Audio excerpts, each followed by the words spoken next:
분위기를 좀 바꿔보겠습니다. 맨주먹 이 성공 신화로요, 이 청년 사업가들의 롤 모델이 됐던 한 남성이 있습니다. 그런데요, 이 남성 그 민낯이 드러나면서 비난과 실망이 적지 않습니다. 홍순빈 아나운서. 네, 여러분도 아마 이 총각내 야채 가게 이야기 한번 들어보셨을 거예요. 아하. 이 돈도 없고 백도 없던 한 청년이 직접 트럭을 몰고 다니며 시작한 야채 가게가 어느덧 이 연매출 400억 원대의 프랜차이즈 업체로 성장을 한 겁니다. 예, 총각내 야채 가게는 주부님들 특히 많이 아실 것 같아요. 그렇습니다. 네. 바로 이분이 이 업체, 이 성공 신화의 주인공입니다. 아하. 이영석 대표인데요. 이영석 대표, 네. 네, 뭐 이 대표님이 또 책도 많이 쓰시고 네. 뮤지컬도 만들고 해서 청년들에게 한때는 희망을 주려고 네. 참 노력을 많이 했습니다. 네. 그런데 어느 순간부터 좀 초심을 잃은 것 같아요. 이 가맹점주들을 모아서 네. 이제 회의를 하는데 아하. 이 교육을 하는데 그 자리에서 네. 가맹점주들을 상대로 손찌검 아이고. 그리고 폭언 네. 그리고 갑질까지 이어졌다고 합니다. 네. 그런데요, 이 가맹점주들이 네. 이런 갑질을 견뎌내야만 했던 이유가 있었다고 하네요. 이유가 있어요? 네. 네. 이유가 뭡니까, 대체? 이 회사의 구조적인 문제를 좀 볼 수 있는데 네. 정말 이 자본금이 없는 이 가맹점주들에게 가게를 차려주고 이제 그 가게를 통해서 돈을 갚게 하는 거예요. 네. 그러니까 이 과정 속에서 자연스럽게 네. 본사와 가맹점 사이에 갑을 관계가 형성된 네. 거죠. 아하. 이렇다 보니까 지금 김보람 변호사님 이 방식만 놓고 보면 저희가 일반적으로 알던 프랜차이즈 업체의 운영 방식과 좀 다르다 그런 생각이 좀 듭니다. 네, 맞습니다. 지금 일반적으로 프랜차이즈의 경우에는 외부에서 프랜차이즈를 개업하고자 하는 사람들이 본사에 문의를 해서 네. 본사의 일정 비용의 가맹점비를 내고 이제 개업을 하는 방식인데요. 아하. 지금 이 총각내 야채 가게의 경우에는 일단은 본사에서 열심히 일하는 직원들 가운데 선발을 해서 또 본사에서 저희가 지금 이런 가게를 개업하려면 제일 비용이 크게 드는 게 뭐 임대 보증금이라든지 권리금, 인테리어 비용 이런 부분들인데 네. 그러니까 워낙 큰 돈이다 보니 네. 웬만한 자금이 없으면 개업을 하기 어렵지 않습니까?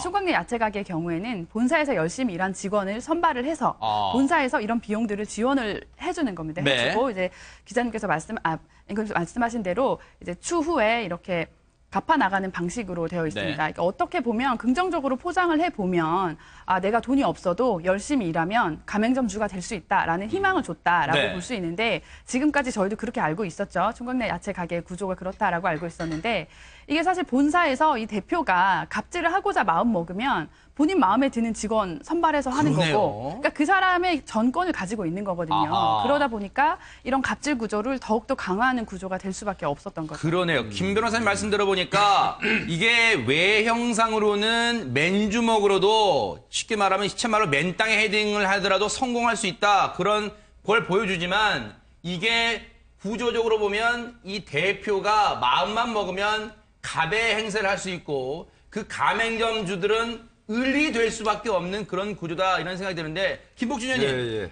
이러다 보면 글쎄요 부당한 요구도 이어질 수밖에 없잖아요. 이게 이제 그 태생 단계, 태동 단계에서부터 이 구조적인 영업 형태. 네. 아까 뭐 김 변호사님 말씀하신 것처럼 이 저 회장이 돈을 내주고 선투자하고 후 회수해가는 형태라면 네. 갑을 관계는 자연스럽게 생성이 될 수밖에 없겠죠. 네네. 거기에다가 그런 구조적인 영업 형태에다가 네. 또 이 사람들을 이제 그 과정에서 통제하는 방법으로 몇 가지를 이 사람이 선택을 했는데 네. 그게 이른바 얘기하는 아침부터 참 이거 다 알려진 거니까요. 네. 똥개 교육. 네.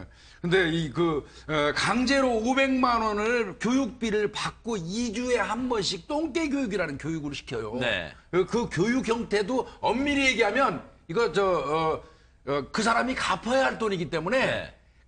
회수하는 비용에 포함될 가능성이 있어요. 아하. 이거 법적으로 한번 변호사님들 계시니까 따져볼 필요 네. 있겠고요. 그 다음에 이들을 아주 효율적으로 다스리는 방법이 그거더라고요. 네. 여러 개의 가맹점이 있잖아요. 네. 그 중에 이쁜 사람한테는 자기들이 도매상에서 받아온 아주 그 양질의 야채를 공급을 해주고 네. 좀 미운 사람, 밉게 보이고 좀 찍힌 사람은 좀 안 좋은 야채를 공급하는 형태로 질이 아마, 떨어지는? 이 통제를 한 것 같습니다. 네. 그래서 이제 그런 거 봐야 되고요. 일단 이걸 하려면 딱 이 두 가지를 정의하고 가야 돼요. 네. 똥개하고 진돗개가 나오거든요. 네. 그 똥개라는 건 뭐냐면 네. 가맹점을 하는 사람들이 네. 이렇게 물어본대요. 저 월급 나옵니까? 저 휴가는 언제죠? 얼마나 쉬죠? 이렇게 얘기하면 너는 똥개 마인드라는 거예요. 그리고 진돗개 마인드라는 거를 이제 이 사람이 강조를 했는데 네. 진돗개 마인드는 뭐냐면 저 업장을 맡겨놓으면 무슨 휴가나 저 월급 얘기 안 하고 네. 언제 나도 저렇게 많이 벌을 수 있어요? 나도 언제 그런 일을 할 수 있어요? 이렇게 네. 노하우를 묻는 사람들은 그건 진돗개라는 거예요. 네. 이 사람이 요구하는 거는 진돗개 마인드를 갖자는 진돗개 얘기인데 마인드다. 이거 참 네. 홍수민 아나운서. 네.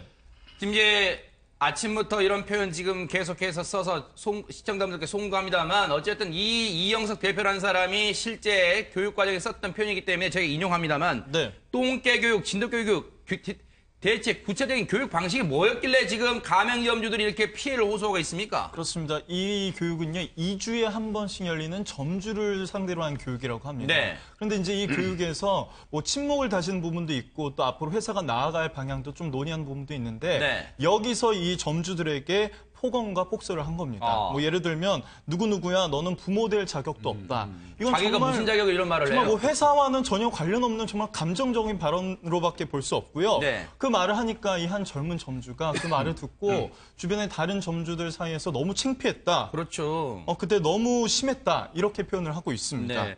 그런데 이제 이렇게 폭언만 나온 게 아니라 네. 손찌검, 폭행도 나왔다는데 이건 도대체 어떻게 된 일이에요? 그러니까 이제 상황이 좀 심각하니까 네. 아까 말씀하신 대로 너는 뭐 똥개야 진돗개야 이렇게 물어봤나 봐요.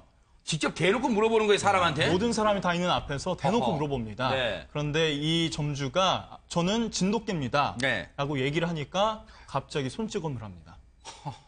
그래서 이 또 다시 한번 물어봅니다. 네. 똥개야 진돗개야 물어보는데 또 진돗개라고 대답을 하죠.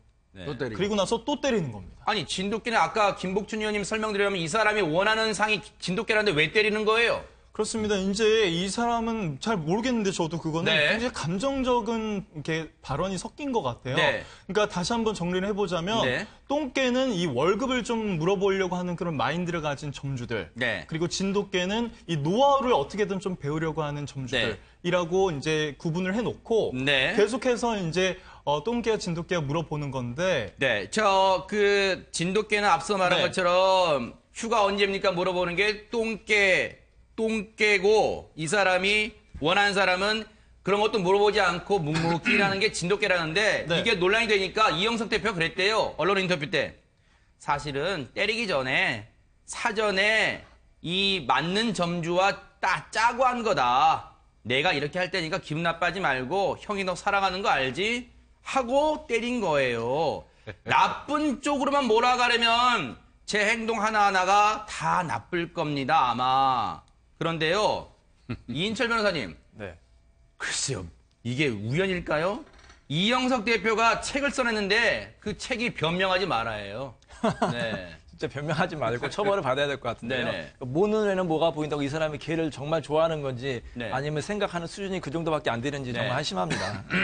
자, 이 사람 같은 경우에는 뭐 명백하게 지금 불법적인 일을 많이 하고 있죠. 모욕적인 행위를 했기 때문에 형법상의 모욕죄도 되고 네. 다른 사람을 때렸기 때문에 폭행죄도 되고 뭐 다른 사람이 동의했다고 하는데 증거도 없고요. 네. 그건 이제 허용된 위험이라고 하는데 그거는 네. 뭐 권투경기라든지 이런 예외적인 경우만 인정되는 거고 폭행은 어떠한 경우에도 이렇게 예외적으로 허용되지 않습니다. 네. 그리고 더 중요한 건 뭐냐면 아직 확실하게 드러나지 않았지만 이렇게까지 사회적으로 물길 갑질한 사람은 우리 경찰이나 검찰이 좀 수사를 들어가야 될 것 같습니다. 수사 들어가면 어떤 다른 비리 혐의도 나올 수 있기 때문에 충분히 뭐 구속 사유가 되면은 구속도 네. 할 그럴 필요가 있다고 이 생각합니다. 사람이 진돗개를 강조하는 거는요. 네. 아까 얘기한 것처럼 영업에 대한 노하우를 배우고자 노력하는 사람이라는 뜻이 아니에요. 그러면요? 진돗개는 주인을 배신하지 않는다.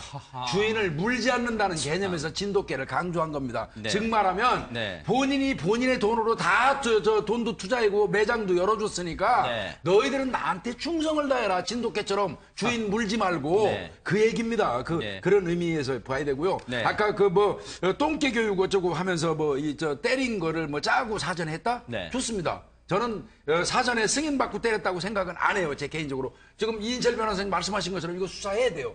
수사해야 되는데 제 생각은요. 서로 때려주십시오 하고 자극이 필요해서 영업하는데 강한 자극이 필요하니까 저 좀 때려주십시오 하고 얘기를 했다 해도 때리면 안 되고요. 그 다음에 교육에 폭력이 수반된 교육은 이미 교육이 아니에요. 그거는. 네, 그러니까 그 부분 잘못됐고요. 네. 그다음 그게 저 서로 진짜 짜고 했다고 치더라도 네. 그럼 다른 수강자들은 수강자들을 저 기망하고 놀리는 거 아닙니까? 그러면 네. 그런 그러네요. 교육이 이 세상에 어디 존재합니까? 근데요, 더 기가 찬 건요, 김 변호사님. 그 앞서 말한 똥개 교육이라는 게 있잖아요. 돈을 받고 하는 거라면서요? 이런 교육을 돈을 받아야 된대요. 그러니까요. 네. 이것도 참 어이가 없는데 만약 지금 이 총각리 야채가게 대표가 네. 단기간에 굉장히 급격한 성장을 했기 때문에 그 노하우를 전수해주는 교육이라면 네. 뭐 납득할 만한데 지금 내용들을 보면 그냥 갑질하는 내용들입니다. 아. 그런데 조금 하나 제가 읽어볼게요. 네, 전 직원 얘기입니다. 총각내 야채가게에서 일했던 전 직원 얘기인데 사실 500만 원 내고 교육받을 수 있는 여건 되는 사람 거의 없죠. 그런데 이걸 하지 않으면 왜 그런 거 봤더니 앞으로 매장 운영을 할 수 없다고 이게 갑질이에요. 울며 겨자 먹기로 하는 경우가 많답니다. 김 변호사님 말씀하십시오. 네. 지금 아까 말씀드린 대로 지금 총각내 야채가게 가맹점 주들은 개업할 때 드는 목돈이 부족해서 결국 이런 구조로 개업을 하고 있는데 단순히 교육받는 비용만 500만 원이라는 거거든요. 네. 그러니까 그 부분도 어이가 없는데 네. 사실 이거는 명백히 위법입니다. 아하. 교육을 전제로 해서 뭐 가맹점을 내주는 방식이라면 네. 결국 사전에 가맹비를 미리 받는 방식이기 때문에 아하. 이제 공정거래법 위반이 되고요. 네. 그러니까 여러 가지 탈법적인 행위로 사실은 포장을 해가면서 네. 가맹점주들을 위한다, 뭐 자금을 지원한다라고 하면서 네. 어떤 식으로든 자기의 경제적인 이익도 계속 취득을 하면서 아하. 갑질까지 해온 것으로 보입니다. 네. 갑질도 갑질 문제지만요. 홍순빈 아나운서. 네. 이 가맹점주들에게는 이영석 대표의 생일 그리고 뭐 스승의 날 이게 스트레스로 다가왔다는데 이건 대체 무슨 이유에서 그런 겁니까? 이 대표가 가맹점주들에게 문자를 보냅니다. 뭐라고요? 그리고 한 소리가 잊지 말고 축하 메시지라도 보내. 이렇게 보내는데 사실 이렇게 보내면 메시지만 보내기 쉽지 않죠. 네. 뭔가 선물도 보내야 될 것 같고 네. 그런데 그런 압박감이 계속해서 느껴진 겁니다. 네. 그리고 또 이제 스승의 날로 한번 가보겠습니다. 네. 이때 이제 채팅방에 또 글을 올리는데요. 네. 찾아도 오고 선물도 준 점장들에게 감사하다. 네. 여긴 가로 안에 뭔가 표현이 돼 있는 거죠. 네. 다른 점주들도 와서 뭔가 표현을 해라. 뭐 이렇게 네. 느껴질 수도 있고 감사한다는 말 한마디 안 한 점주들은 앞으로 연락하지 마라. 네. 그래놓고 여기서 또 욕설을 날립니다. 네. 이 쓰레기 같은 뭐 이렇게 난리죠. 그리고 저 보면요. 네. 카톡에다가 잠시 나왔습니다만은 네. 스쿠터 사진을 올려놓고 나 이거 사줄 사람라고 카톡에 올려놓는데요. 이게 농담으로 봐야 됩니까? 진담으로 봐야 됩니까? 이렇게 해놓으면 가맹점주 입장에서는 500만 원짜리 그 교육도 받는 분들이 저렇게 스쿠터 사진 올려놓고 나 이거 사줄 사람 하면 엄청난 부담을 느낄 거 아니에요, 김복준 의원님? 아니 이제 저거는 스쿠터 사진 딱 올리고 이거 사줄 사람 하면 선착순으로 들어오는 거예요. 아하. 그 이유가 뭐예요? 아까 제가 말씀드렸잖아요. 네. 똑같은 가맹점이 있는데 네. 이 본사에서 야채를 도매로 가져온다는 거예요. 네. 가져와서 각 가맹점에 뿌려준단 말이에요. 네. 그 중에 저 좋은 야채를 우선순위로 줄 수 있는 건 스쿠터 사준 사람이겠죠. 네. 그러니까 결국은 살아남기 위해서 선물도 선착순으로 나서는 거예요. 네.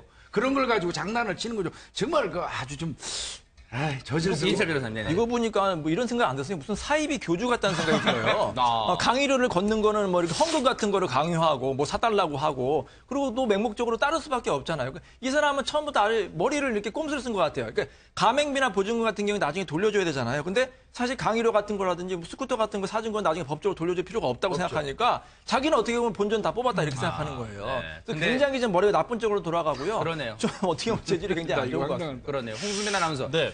이영석 대표 뭐 입이 있으면 분명히 이에 대해서 얘기를 했을 것 같은데 혹시 뭐 입장을 밝혔습니까? 요즘 이 프랜차이즈 업체 갑질로 사회적인 문제가 일어나고 있는데 그렇죠, 많죠. 그런데 이 자신의 가게에서도 이런 일들이 나오고 있으니까 굉장히 당황했나 봐요. 네. 그래서 인터넷에 이제 이 사과의 편지를 올립니다. 아, 제목이 고개 숙여 사죄드립니다예요? 네. 왜요? 또 고개 숙인 사진까지 첨부하지 그랬어요. 네. 제가 한번 살펴보니까 네. 다행히 이번에는 그럼에도 불구하고 뭐 다른 변명은 크게 없어 보이는데요. 네네. 내용을 한번 살펴보니까 그럴까요? 생존을 위해서 치열하게 장사를 하다 보니까 제게 참 부족한 점들이 많았습니다. 네. 이 욕부터 사람들을 대하는 태도까지 제가 무지했고 무식했습니다. 그러면서 네. 언행들이 누군가에는 큰 상처가 될 줄을 미처 헤아리지 못했습니다. 네. 제가 잘해서가 아니라 네. 앞으로 모든 분들의 도움으로 이루어진 것들에 대해서 네. 보답해 드리겠습니다. 네. 그리고 저희 불찰로 공든탑들이 무너졌고 네. 많은 분들의 가슴에 상처를 입었습니다. 아마 이 부분이 가장 크게 와닿았을 거예요. 공든탑이 무너지다. 네. 프랜차이즈 업체에 이런 사회적 문제가 되고 있는 상태에서 혹시라도 자신의 이 야채 가게가 또 무너질까 이런 우려가 느껴지기도 했고요. 네. 지난 몇 년에 걸쳐 지속적으로 문제를 해결하려고 노력해 왔었지만 네. 이번 기회로 문제가 되었던 모든 부분들을 전면 수정하고 최선을 다해 방안을 마련하겠습니다. 네. 하면서 사과를 한 겁니다. 뭐 나름대로는 사과를 빨리 했나 봐요. 그래서 언론들이 초고속 사과다 이렇게 얘기하는데 네. 글쎄요. 네. 뭐 여기 반응 보니까 네티즌들 반응 보니까 그래요. 제2의 갑질을 했던 미스터 피자다. 장사의 신이 아닌 갑질의 신이다. 배신감이 든다. 사람에 대한 예의가 없다. 정말 실망이다. 그런 얘기를 하고 있는데 앞서도 홍수민 아나운서가 설명할 때 그 얘기 정말 좋은 얘기 했어요. 지금이라도요. 초심으로 돌아가세요. 맨주먹 성공 신화를 읽었던 그 초심으로 돌아가서 내가 어려웠을 때 그 기분으로 가맹점주들을 대해 주시기를 기대해 보겠습니다. 이영석 대표. 지금이라도 늦지 않았습니다.